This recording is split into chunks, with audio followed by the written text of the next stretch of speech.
Russian intelligence operatives tried in 2013 to recruit an American businessman and eventual foreign policy advisor to the Trump campaign who is now part of the FBI investigation into Russia's interference into the American election, according to federal court documents and a statement issued by the businessman. The businessman, Carter Page, met with one of 3 Russians who were eventually charged with being undeclared officers with Russia's Foreign Intelligence Service, known as the S.V.R. The FBI interviewed Mr. Page in 2013 as part of an investigation into the spy ring, but decided that he had not known the man was a spy, and the Bureau never accused Mr. Page of wrongdoing. The court documents say that Mr. Page, who founded an investment company in New York called Global Energy Capital, provided documents about the energy business to one of the Russians, Viktor Podobny, thinking he was a businessman who could help with brokering deals in Russia. In fact, Mr. Podobny was an S.V.R. officer posing as an attaché at the Russian mission to the United Nations. Continue reading the main story. Related coverage. Carter Page, ex-Trump advisor with Russian ties, visits Moscow December 8, 2016. Intercepted Russian communications part of inquiry into Trump associates January 19, 2017. Court documents do not identify Mr. Page, but the details in a statement he emailed to reporters on Tuesday match the individual described as Male 1 in the court case. Mr. Page's contact with the Russian spy was first reported on Monday by BuzzFeed News. The disclosure is the latest to shed light on Mr. Page's extensive contacts with Russian businessmen and government officials. A former Moscow-based investment banker for Merrill Lynch, Mr. Page joined the Trump campaign last year and traveled to Russia in July to deliver a speech to the New Economic School, a Moscow university. The trip caught the attention of United States intelligence agencies. Later that month, the FBI opened a counterintelligence investigation into Russian attempts to influence the presidential election and whether any of Mr. Trump's associates were involved in that effort. American businessmen who visit Russia, even those who are not advising a presidential campaign, are frequently targeted by Russian operatives trying to collect information about the United States. Mr. Page has given few specifics about whom he met with on that trip. In an interview with the New York Times last month, he said he had met with mostly scholars. According to the court documents filed in 2015, the FBI secretly recorded Mr. Podobny and another Russian operative named Igor Sporishev discussing efforts to recruit Mr. Page, who was then working in New York as a consultant.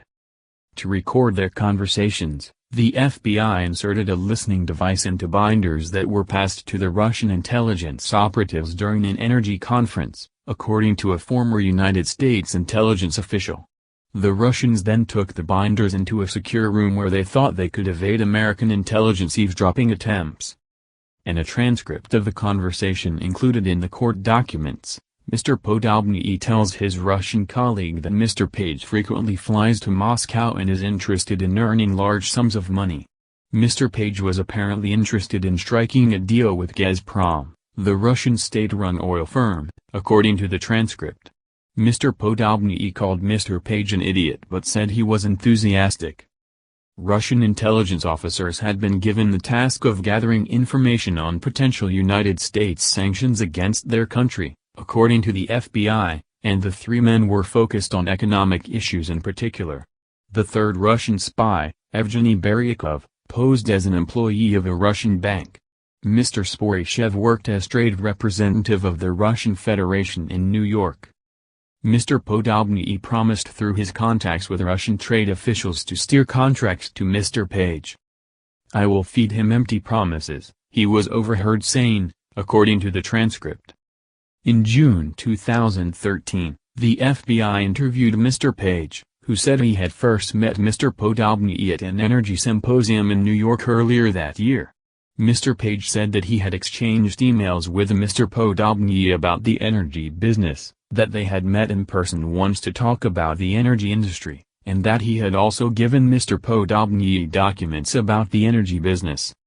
In his emailed statement, Mr. Page said, "As I explained to federal authorities prior to the January 2015 filing of this case, I shared basic immaterial information and publicly available research documents with Podobny, who then served as a junior attaché at the permanent mission of the Russian Federation to the United Nations.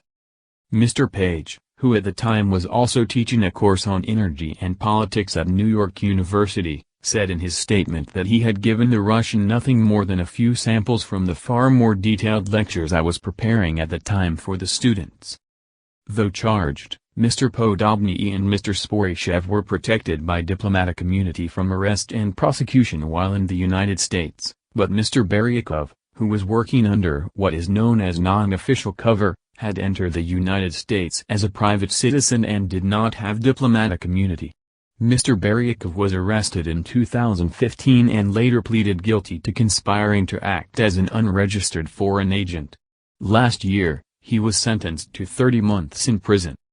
Evgeny Beryakov, in the guise of being a legitimate banker, gathered intelligence as an agent of the Russian Federation in New York. Preet Bharara, the United States Attorney in Manhattan at the time, said in a statement after Mr. Beryakov's sentencing.